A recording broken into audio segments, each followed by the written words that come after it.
В этом обычном жилом доме на севере Парижа в субботу разыгрались драматические события.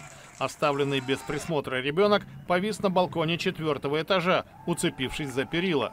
Оказавшийся поблизости Мамуду Гассама, не раздумывая, бросился на помощь. Он взобрался по фасаду, ухватил малыша за руку и перенес в безопасное место.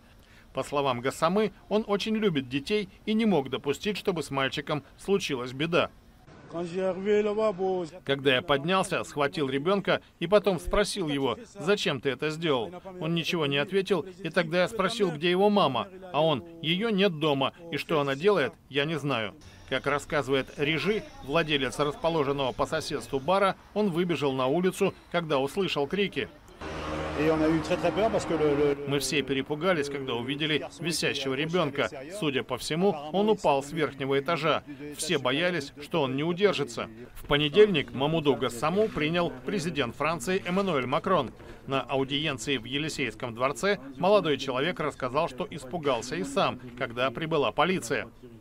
Гассама сообщил, что он уроженец Мали. Во Франции с прошлого года. В Европе оказался в 2014-м после долгого и опасного плавания через Средиземное море. Президент поблагодарил Гассаму за спасение ребенка, наградил медалью за мужество и пообещал предоставить гражданство. Есть и планы по трудоустройству Человека-паука 18-го района, как назвала его мэр Парижа Ан Идальго. Малийцу предложена работа в пожарной службе. Пока же он скромно принимает знаки внимания.